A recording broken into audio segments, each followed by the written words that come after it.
Your attention please. Train number 13142 New Alipurduar Sialdah Tista Torsha Express from New Alipurduar to Sialdah is arriving on platform number 120.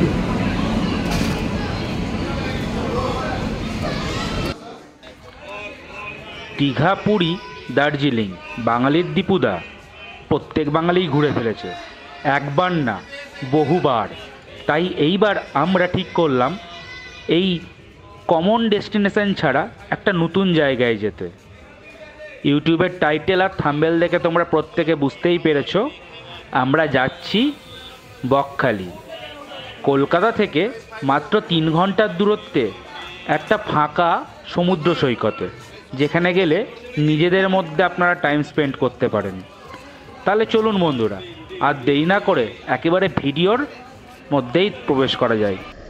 দেখো রে নয়নে জগতের বাহার, দেখো রে নয়নে জগতের বাহার। ব্যাঙ্গালোর রাইডের নতুন আর একটা ভিডিওতে প্রত্যেককে স্বাগত। আর স্বাগতটা জানাচ্ছি হচ্ছে আজিমগঞ্জ রেলওয়ে জংশন থেকে।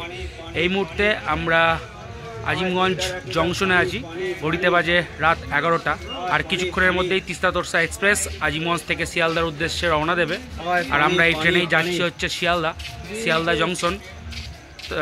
তারপর সেখান থেকে আমরা লক্ষ্মীকান্তপুর লোকাল ধরে আমরা পৌঁছাবো লক্ষ্মীকান্তপুর, আর তারপর আস্তে আস্তে পৌঁছাবো হচ্ছে বকখালি।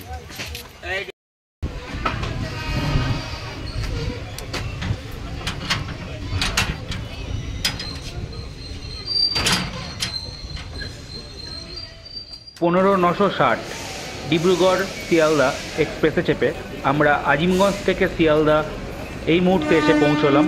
ঘড়িতে বাজে ভোর 4টে। আর ঠিক আধ ঘন্টা পর মানে 4:30-র সময় আমরা শিয়ালদা থেকে লক্ষ্মীকান্তপুর লোকাল ধরে প্রথমে পৌঁছবো লক্ষ্মীকান্তপুর। তারপর সেই একই ট্রেন 10 মিনিট বিরতির পর পৌঁছে যাই নামখানা। তো চলো একেবারে নামখানায় গিয়ে তোমাদের সঙ্গে দেখা হচ্ছে। ট্রেন যেহেতু আধ ঘন্টা দেরি আছে, তাই আমরা এই মুহূর্তে চলে এলাম শিয়ালদা স্টেশনের IRCTCর রেস্ট রুমে। এখানে আমাদের একটু ফ্রেশ হব। ফ্রেশ হওয়ার পর আমরা 4:30-র সময় ট্রেন ধরবো। তো চলো এই শিয়ালদা স্টেশনে IRCTCর যে রেস্ট রুম, ঘন্টায় 10 টাকা করে চার্জেবল, কিন্তু খুব সুন্দর। হাওড়া স্টেশনেও তোমরা প্রত্যেকে IRCTCর রেস্ট রুমে গিয়েছো, দেখেছো, তার চেয়েও খুব সুন্দর, পরিষ্কার পরিচ্ছন্ন এবং খুবই ভালো। তো যারা তোমরা রাতের ট্রেন ধরে আসছো তাদের ফ্রেশ আপ, বা যদি মনে করো যে 1-1.5 ঘন্টা এখানে থেকে একটু রেস্ট করে নেবে, তার জন্য এই শিয়ালদা স্টেশনে IRCTC খুবই ভালো। তো আমরা এখানে নাম এন্ট্রি করিয়ে আস্তে আস্তে ভিতরে প্রবেশ করলাম। আর দেখতেই পাচ্ছ বাইরে খুব সুন্দর একটা স্টল আছে, যেখানে তোমাদের খাবারের সমস্ত কিছু জিনিস তোমরা পেয়ে যাবে, চা, কফি, ফ্রুটস সব কিছু।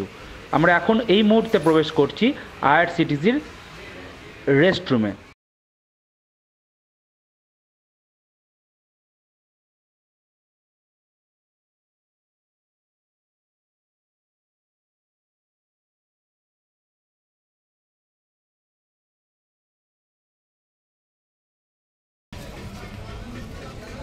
সারা রাতের জার্নি ক্লান্তি দূর করে এই মুহূর্তে আমরা এসে পৌঁছেছি কাকদ্বীপ স্টেশনে। আর কাকদ্বীপ স্টেশন থেকে আমাদের ট্রেন ছেড়েও দিয়েছে, আর কিছুক্ষণের অপেক্ষা। তারপরেই আস্তে আস্তে আমরা আমাদের গন্তব্যে নামখানা স্টেশনে পৌঁছবো। তো চলো আস্তে আস্তে আমরা এগিয়ে যাই, আর তোমাদেরকে সঙ্গে করেও এগিয়ে নিয়ে যাই।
অনেক ছোটোতে একবার বাবা মায়ের সঙ্গে বকখালি বেড়াতে এসেছিলাম। তখন অবশ্য নামখানা থেকে এই যে ব্রিজ দেখতে পাচ্ছ, এই ব্রিজ তখন ছিল না। এর নিচ দিয়ে যে নদীটা বয়ে গেছে সেই নদীর নাম হচ্ছে হাতানিয়া দোয়ানিয়া। তখন আমরা ছোটোবেলাতে এই হাতানিয়া দোয়ানিয়া নদীর ওপর দিয়ে ফেরিঘাটে লঞ্চের মাধ্যমে আমরা ওই পারে গিয়েছিলাম।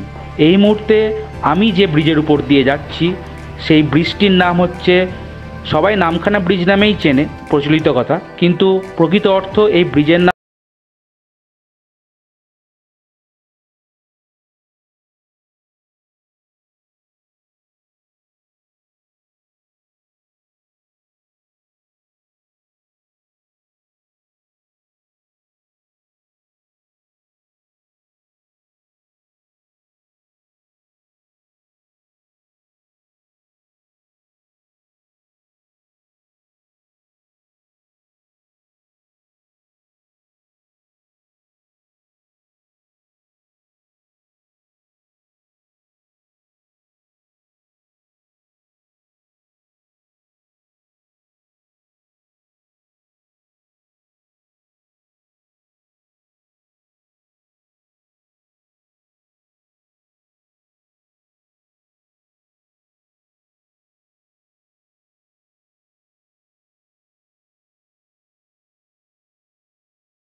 দুটো সমুদ্রই গেছে, দুটো বিচই। একটা তো কাছেই বিচ আছে, আর একটা হচ্ছে মেন যে বকখালি, আই লাভ বকখালি যেটা লেখা আছে, এখান থেকে হাঁটা পথে মাত্র 2 মিনিটের রাস্তা। তো আমি রিকমেন্ড করবো তোমরা অবশ্যই এই হোটেলে এসে থেকো। এখানকার স্টাফদের ব্যবহার খুবই ভালো, মানে খুব খুব ভালো। বকখালি এসেই নিজেদেররা একটু ফ্রেশ আপ হয়ে প্রত্যেকে বেরিয়ে পড়লাম টোটো ঠিক করে বকখালির সাইট সিনের উদ্দেশ্যে। দেখতে পাচ্ছ এই মুহূর্তে আমরা 5 জন এই টোটোতে, সামনে আরও 2টো টোটো আমাদের আছে। এই মুহূর্তে আমরা যাচ্ছি হচ্ছে হেনরি আইল্যান্ড। তো চলো হেনরি আইল্যান্ড পৌঁছোই, সেখানকার ভিউ কেমন, ইয়ের পরে, দুর্যোগের পরে, মানে আমফানের পরে হেনরি আইল্যান্ড কেমন আছে নিজেও দেখব, তোমাদের সবাইকেই দেখাবো। তো আস্তে আস্তে চলো আমরা এগিয়ে যাচ্ছি হেনরি আইল্যান্ডের উদ্দেশ্যে। চারিদিকে প্রচুর হ্যাচারি, আর এই হ্যাচারির মাঝেই হচ্ছে হেনরি আইল্যান্ড। টিকিট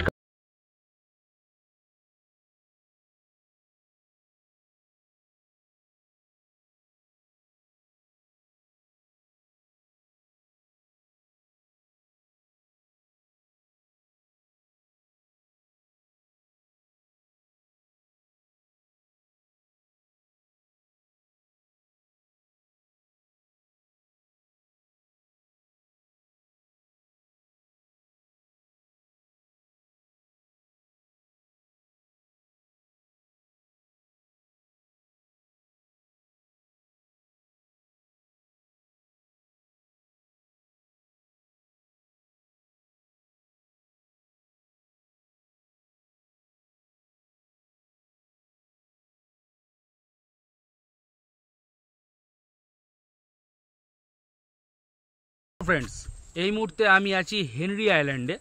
আর আইল্যান্ডটা তোমরা দেখতেই পাচ্ছ, খুব সুন্দর একটা রাস্তা আছে, আর যার দুই পাশে ঘন জঙ্গল। আর ঠিক এর নিচটা, মানে যে নিচ পোর্শনটা দেখতে পাচ্ছ, এইখানে জোয়ারের সময় সমুদ্রের জল চলে আসে, তার জন্য এই জায়গাটাকে উঁচু করে রাখা হয়েছে। নিচে নামা টোটালি বারণ, কারণ নিচে নামলে পশু পাখি আছে, বিভিন্ন রকমের কুমির থাকতে পারে, তাই জন্য টোটালি বারণ করা আছে নিচে নামতে। তো আমরা আস্তে আস্তে সামনের দিকে এগিয়ে যাচ্ছি হেনরি আইল্যান্ডের দিকে। তো সামনে একটা কাঠের ব্রিজ আছে, আমি তোমাদের সঙ্গে দেখাবো সেই ব্রিজটা। তো চলো দেখতে থাকো। ভিডিও কেমন হচ্ছে অবশ্যই কিন্তু প্রত্যেকে কমেন্ট করে জানাবে। তোমরা কিন্তু কমেন্ট করছো না, কেন করছো না জানি না। তোমাদের এক একটা কমেন্ট, এক একটা লাইক আমাদের মতন ছোট ব্লগার বা যারা আরও বড় ব্লগ করে তাদেরকে মোটিভেশন করে নতুনভাবে কিছু দেখানোর। তো তোমরা লাইক কমেন্টটা প্লিজ করো ইয়ার, কেন করছো না বুঝতে পারছি না।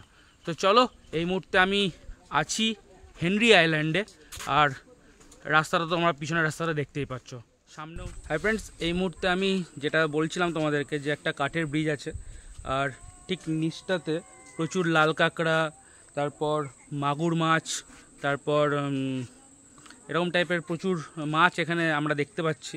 তো নিচে নামা তো আমাদের পারমিশন নেই আর কি, কারণ নিচে বলা যায় না, সমুদ্র কাছে কুমিরও চলে আসতে পারে। তো আমি তোমাদেরকে এই যে সুন্দরবন এরিয়াটা আর কি, তার যে বিভিন্ন রকম গাছ, সুন্দরী গাছ, তো সেইগুলো আমি দেখানোর চেষ্টা করব। তো সামনে আমাদের হেনরি আইল্যান্ডের যে আইল্যান্ডটা সেটা সামনের দিকে আছে। তো আমরা আস্তে আস্তে এগিয়ে যাই, আর সমুদ্রের কাছে গিয়ে তোমাদের সঙ্গে আমি আবার নতুন করছি আর কি, তোমাদেরকে দেখাচ্ছি আর কি।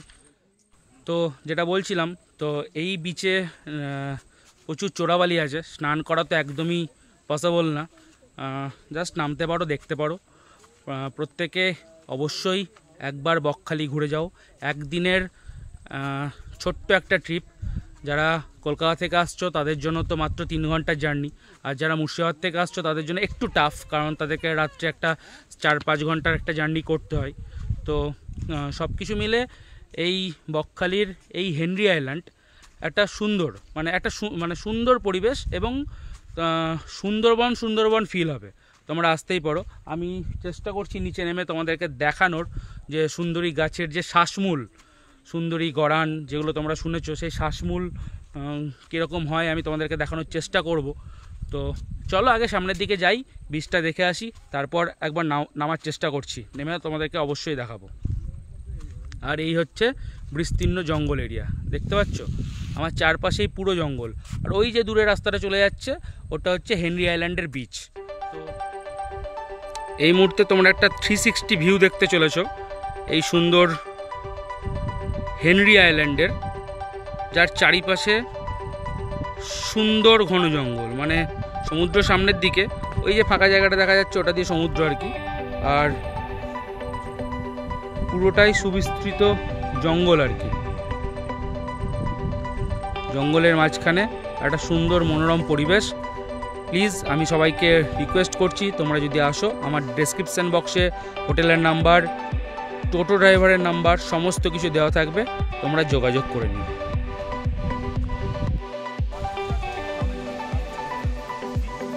এই মুহূর্তে আমরা হেনরি আইল্যান্ডের দিকে যাচ্ছি। এই হচ্ছে সেই রাস্তা, সামনে বিচ আছে। তো চলো আপাতত আমরা সামনের দিকে এগিয়ে যাই।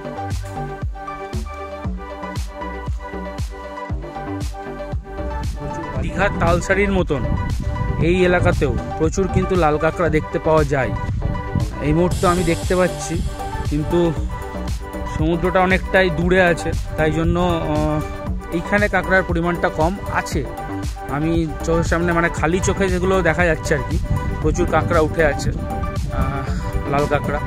তো আমি তো জানোই তোমরা যে পায়ের শব্দে কাঁকড়ারা মাটির তলায় ঢুকে যায়, তাই আমি কাছ থেকে তোমাদেরকে দেখাতে পারছি না, কিন্তু যেটা দেখাতে চলেছি সেটা দেখে গা শিউরে উঠছে, সত্যি বলছি বন্ধুরা। আমফানের নাম তো তোমরা প্রত্যেকে শুনছো, আমফানের নাম শুনেছ। আর আমফানে এই হেনরি আইল্যান্ড বকখালিতে কি ভয়ঙ্কর ক্ষতিগ্রস্ত হয়েছিল তার চিত্র তোমরা দেখতে পাচ্ছ। গাছের শিকড় আছে কিন্তু গাছ নেই, পুরো এলাকাটা।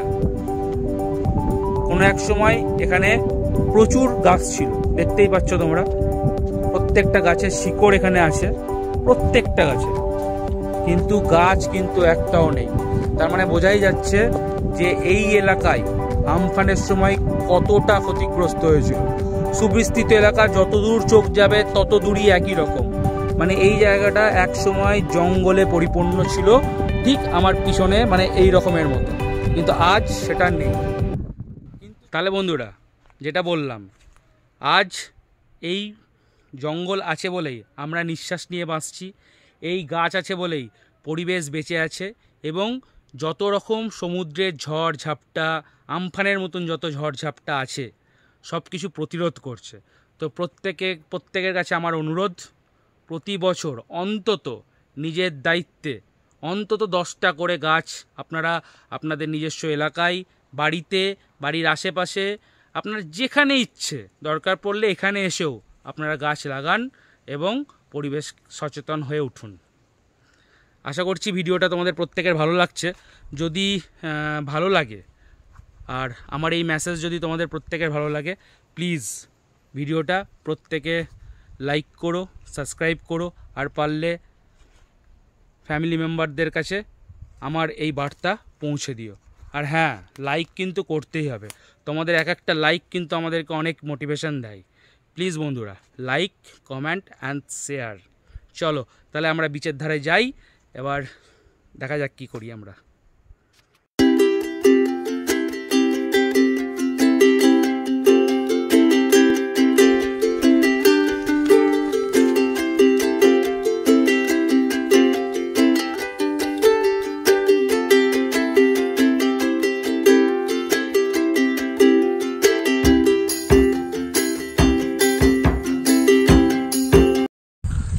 হ্যালো ফ্রেন্ডস, এই মুহূর্তে আমরা আছি ফ্রেজারগঞ্জে, আর দেখতে পাচ্ছ আমি একটা লঞ্চে দাঁড়িয়ে আছি।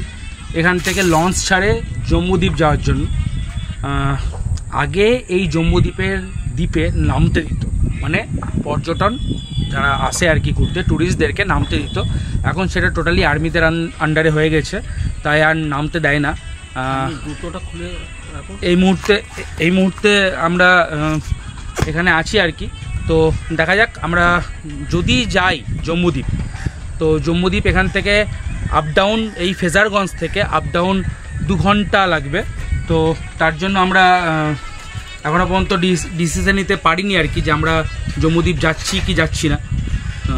তবে এই জায়গা মানে এই ফ্রেজারগঞ্জ, মানে বকখালির এই ফ্রেজারগঞ্জ থেকে যদি লঞ্চে করে জম্বুদ্বীপ যাওয়া যায়, পার হেড 150 টাকা করে খরচা পড়বে, মাথা পিছু 150 টাকা, সময় লাগবে 2 ঘন্টা।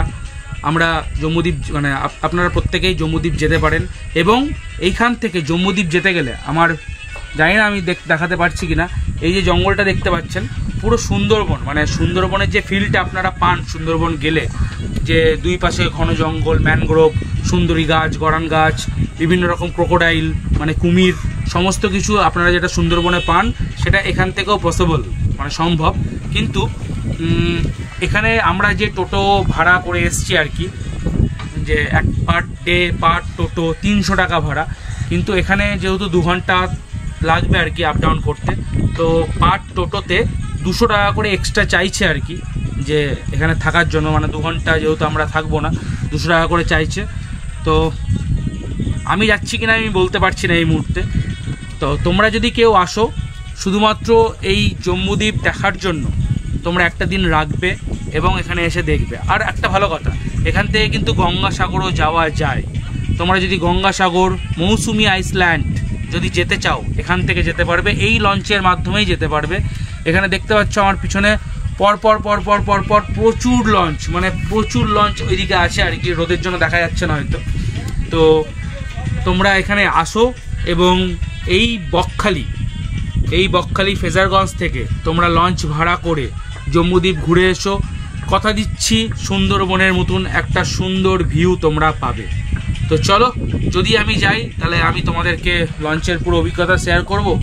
এর আগে আমি গিয়েছি, যখন আমি ইউটিউব করতাম না সেই সময় আমি গিয়েছি।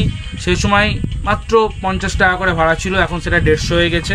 তখন জম্বুদ্বীপে নামতে দিত, আমি নিজে নেমেওছি, কিন্তু এই মুহূর্তে নামতে দিচ্ছে না, কারণ ওখানে পুরোপুরি আর্মির বেস ক্যাম্প তৈরি হয়েছে, কিছু একটা হয়েছে যার জন্য নামতে দিচ্ছে না। তো কিন্তু তোমরা জায়গাটা দেখে আসতে পারবে, খুব সুন্দর একটা জায়গা। দ্বীপ, আন্দামান নিকোবর দ্বীপপুঞ্জের নাম তোমরা প্রত্যেকেই শুনেছ, কিন্তু সেখানে যেতে গেলে একটা প্রচুর পরিমাণ অর্থের প্রয়োজন। তো সবারই পক্ষে সেই অর্থ ব্যয় করা সম্ভব নয় আর কি।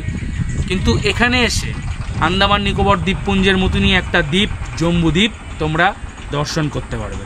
তাহলে আর দেরি না করে ঠিক আজ ভিডিও আপলোড হচ্ছে, পরের শনিবার রবিবার দেখে আপনারা চলে আসুন বকখালি। কিভাবে আসবেন, কোথায় থাকবেন, কোন টোটোতে ঘুরবেন, কোন বোটে করে আপনারা জম্বুদ্বীপ ঘুরবেন, সমস্ত ইনফরমেশন, তাদের ফোন নাম্বার, তাদের কন্ট্যাক্ট আমি আমার ডেসক্রিপশন বক্সে দিয়ে রাখছি। তোমরা দেখো, যদি কোনো সমস্যা হয় আমাকে কমেন্ট করো, আমি কমেন্টের মাধ্যমে তোমাদেরকে সমস্ত রকম উত্তর দিয়ে দেবো। তো চলো দেখা যাক এরপর আমরা কি করছি। যদি অন্য কোথাও যাই সেখানকার ভিডিও তোমাদের সঙ্গে শেয়ার করব। এই মুহূর্তে আমরা যে লঞ্চটা আছি দেখতে পাচ্ছ, এই লঞ্চের একজন ওনার, যিনি ওনার, তার সঙ্গে আমি কথা বলে নিচ্ছি। তার ফোন নাম্বার সমস্ত কিছু উনি নিজে মুখে দিচ্ছেন। তো চলো তার নাম আর তার ফোন নাম্বার আমরা জেনে নিই। দাদা আপনার নাম? আমার নাম মতি মাঝি। মতি মাঝি, এটা ফেজারগঞ্জ তাই তো? ফেজারগঞ্জ বেনফিস মৎস্য বন্দর এটা। আচ্ছা, এখান থেকে কোথায় কোথায় লঞ্চ যায়? এখান থেকে আমাদের ফার্স্ট পয়েন্ট হচ্ছে মোহনা। গাড়িটা গিয়ে বঙ্গোপসাগরে মিশছে প্রথম মোহনার উপর দিয়ে 25 মিনিট সময় লাগবে প্রথম জম্বুদ্বীপ আসা যাওয়া 1.5 ঘন্টা, ওখানে স্টে করা হয় আধা ঘন্টা, টোটাল প্যাকেজ 2 ঘন্টার, পার হেড 150 টাকা করে আসা যাওয়া। এবারে জম্বুদ্বীপ থেকে চিন্তা ভাবনা করে আবার মৌসুমী দ্বীপেও যাওয়া যায়, কি গঙ্গাসাগরেও যাওয়া যায়, সমস্ত কিছু ফেসিলিটি আছে। সুন্দরবনের একটা সাইটে যাওয়া যায় যেখানে কুমির চাষ হয়, যেই জায়গাটার নাম হচ্ছে ভগবতপুর ক্রোকোডাইল প্রজেক্ট, এখান থেকেও যাওয়া যায়। বুঝতে পারলেন? তোমার দাদা, তোমার নাম আর ফোন নাম্বারটা একটু বলে দেবে। আমার নাম হচ্ছে মতি মাঝি, ফোন নাম্বার হচ্ছে 8016934757। তো বন্ধুরা, নাম্বার তোমরা পেয়ে গেলে। এই হচ্ছে বোট, এরকম বোট প্রচুর এখানে আছে। তোমরা যখনই যে মুহূর্তে এখানে আসবে তোমরা বোট পাবে। দরকার হলে দাদার সঙ্গে যোগাযোগ করে নেবে, দাদা সবসময় তোমাদের সঙ্গে হেল্প করবে। এই বোটে তোমরা রান্না করে নিজেরা খেতেও পারবে, এটা আমাদেরকে দাদা জানিয়েছে। তো ভিডিওটা যদি ভালো লেগে থাকে প্লিজ একবার লাইক করো, কমেন্ট করো আর শেয়ার করে দিও। সাইবেরিয়ান সিগাল এসছে দাদা, এই শীতকালে সাইবেরিয়ান বার্ড যেটাকে বলা হয়, বিদেশি পাখি, শীতের সময় প্রচুর আসে, জম্বুদ্বীপে এসছে প্রচুর পরিমাণে। এবারে ওখানে রেড ক্র্যাবও দেখা যায়। আর এখানে, এটা তো লাইট সুন্দরবন, এটা কোর সুন্দরবন না। কোর এলাকা যেতে হলে আপনাকে ক্যানিং গোসাবা লাইন দিয়ে যেতে হবে। এখানের ভিউটা আলাদা, ওখানের ভিউটা আলাদা। হ্যাঁ, এখানে যে একবার এসছে দ্বিতীয়বার যেতে চায়, তার কারণ এই মৌসুমী দ্বীপে কি জম্বুদ্বীপে বোট অ্যাঙ্কার করে লাঞ্চ করতে চায়, ব্রেকফাস্ট করতে চায়। তার কারণ এখানে সবথেকে ভালো জিনিস একটা আছে, পিওর অক্সিজেন পলিউশন নেই, খুব দামি জিনিস। এই দ্বীপের কাছে অ্যাঙ্কার করে এই লাঞ্চ করা, ব্রেকফাস্ট করা খুবই ভালো লাগে টুরিস্টের। অনেকে বারবার বলে দাদা তোমরা এটা করো, এই বোটের মধ্যে রান্নাবান্না করো, করতে পারেন, কোনো অসুবিধা নেই। ওকে ওকে। তবে যে কথা আপনাদেরকে জানাচ্ছিলাম, যে এই সুন্দরবন কোর এরিয়া বা সুন্দরবন এই এরিয়ায় বকখালির এই ফেজারগঞ্জ, এত গাছ, এত সুন্দর গাছ। আপনাদেরকে যেটা কথা প্রথমেই জানিয়েছিলাম আমি, যে প্রত্যেকে অন্তত বছরে 10টা করে গাছ লাগান, তবেই পরিবেশ আবার পুনরায় পুরনো দিনের মতন সৃষ্টি হবে এবং আমরা বেঁচে থাকতে পারবো। এই এলাকাটা হচ্ছে সেই রকম এলাকা যেখানে প্রচুর গাছগাছালি আছে, প্রচুর পাখি আছে, যেখানে পাখিরা বাস করে। তো আমি আগেও বলেছি, এখনও বলছি, প্লিজ বন্ধুরা, প্রতি বছর অন্ততপক্ষে নিজের দায়িত্বে অন্তত 10টা করে গাছ নিজের এলাকায়, বাড়ির পাশে, বাড়ির ছাদে, যেখানে ইচ্ছা লাগান, কিন্তু গাছ লাগান, পরিবেশ বাঁচান। ভিডিওটি ভালো লাগলে অবশ্যই লাইক করবেন। জম্বুদ্বীপ তো আমাদের যাওয়া হলো না, এই মুহূর্তে আমরা ফেজারগঞ্জের আর একটা জায়গায় আমরা এসেছি, যেখানে উইন্ড মিল আছে, একমাত্র পশ্চিমবঙ্গের একমাত্র উইন্ড মিল যে জায়গাটা আছে, সেই জায়গায় আমরা আছি। তোমাদেরকে উইন্ড মিলের ভিডিও আমরা দেখাবো। তার আগে যেটা দেখানোর, সেটা হচ্ছে আমি এই মুহূর্তে দাঁড়িয়ে আছি ড্রাই ফিশ আড়তে। পুরোপুরি আমার বাঁ পাশে আছে ড্রাই ফিশ আড়ত, তো যেখানে শুটকি মাছ পাওয়া যায়, কত রকমের মাছ আছে আর সমস্ত কিছু শুকিয়ে আছে, সেগুলো তো আমি তোমাদের সঙ্গে দেখাচ্ছি। আমি বলতেও পারবো না হয়তো অত মাছের নাম, কী কী মাছ এখানে আছে বা কী কী মাছ এখানে শুকিয়ে আছে। তো চলো, বেশি কথা বলছি না, আগে মাছগুলো তোমরা দেখে নাও। যদি কেউ মাছগুলো চিনতে পারো শুকানোর পর, তাহলে অবশ্যই কমেন্ট করে জানাবে।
হবে। যেমন নর্মালি বড়ি তোমরা রোদে দাও, সেই রকমইভাবে তোমরা মাছগুলোকেও রোদে দিতে পারো।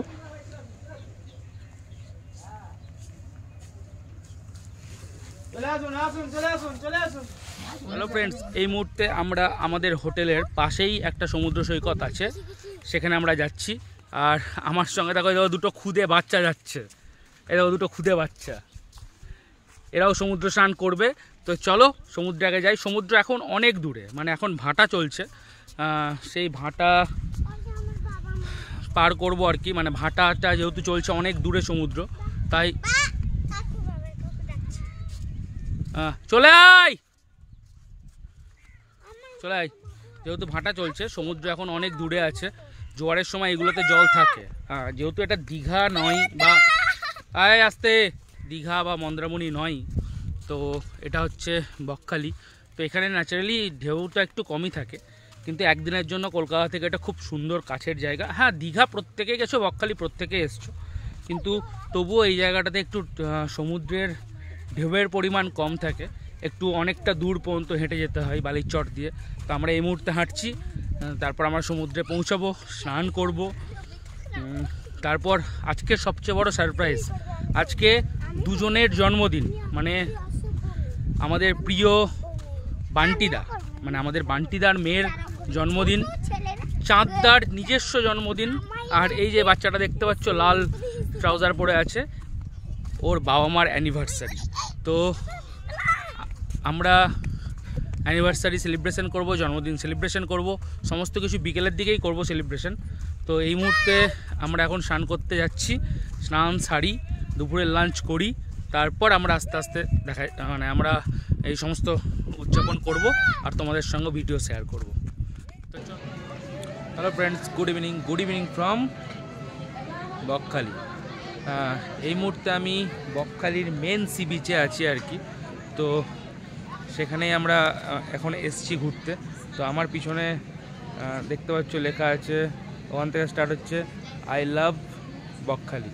তো এই হচ্ছে সেই মেন বিচ, যেটা দিনের বেলার তুলনায় রাত্রিবেলায় অপরূপ সুন্দরভাবে সেজে ওঠে এই বিচ। আর এই বিচেই দীঘার বা পুরীর মতন প্রচুর স্টল বসে, যেখানে তোমরা সন্ধ্যাবেলার খুব সুন্দর মানে টিফিন তোমরা করতে পারো। বিভিন্ন রকমের মাছ ভাজা, আইসক্রিম, ফুচকা থেকে আরম্ভ করে সমস্ত কিছু এইখানে বসে, দিনের মানে এখানে বসে আর কি। দিনের তুলনায় রাত্রিবেলায় এই বকখালির সি বিচ অনেক বেশি জমজমাট হয়ে ওঠে। তো চলো আর বেশি দেরি করছি না, কী ধরনের জিনিস পাওয়া যায় এই বিচের ধারে আমি সব কিছুই তোমাদের সঙ্গে শেয়ার করছি, যাতে তোমরা যদি এক রাত্রে মানে একদিনের জন্য এই বকখালিতে আসো আর কি, তাহলে তোমাদের বুঝতে সুবিধা হবে। দিনের বেলায় এই বকখালি বিচ ছিল ফাঁকা, শূন্য, কোনো স্টল ছিল না। আর এখন ঠিক উল্টো রকম, দেখবে।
থাক।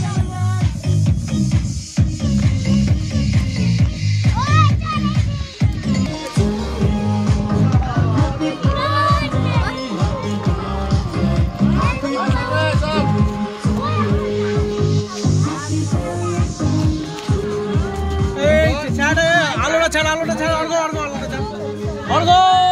আলোটা ছাড়।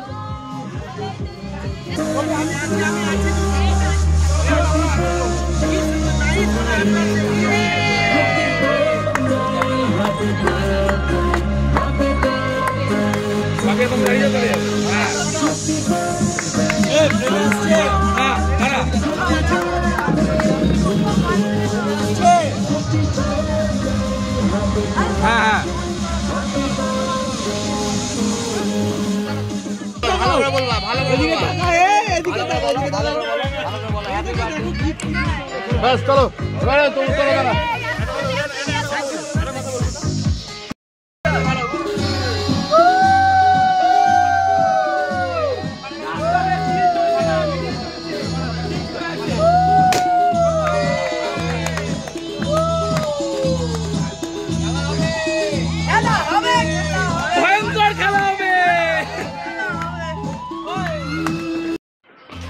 জানি না কপিরাইট আসবে কি না, কিন্তু তবুও এত সুন্দর আনন্দ মজা, পরপর দুটো বার্থডে সেলিব্রেশন, একটা অ্যানিভার্সারি সেলিব্রেশন, সমস্ত কিছু একসঙ্গে এক রাত্রের মধ্যে হইহুল্লোড় করে আমাদের এক রাত সমস্ত কিছু ভালোবাসা, প্রত্যেকের ভালোবাসা নিয়ে আমাদেরকে কাল সকালে বাড়ি ফিরতে হবে।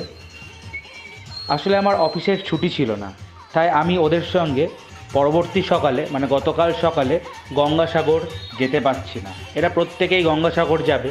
গঙ্গাসাগর এর আগেও আমি দেখেছি, কপিলমুনির আশ্রম, ভারত সেবাশ্রম, গঙ্গাসাগরে স্নান আমিও করেছি। কিন্তু যেহেতু আমার অফিসের ছুটি নেই, আমার এক রাত্রিই ছুটি, একদিনই ছুটি, তাই এই সমস্ত ভালোবাসাকে বুকে নিয়ে আজকের মতন ভিডিওটা আমি এখানেই শেষ করছি। প্রত্যেকে ভালো থাকবেন। ভিডিও যদি ভালো লাগে লাইক করবেন, কমেন্ট করবেন আর শেয়ার করবেন।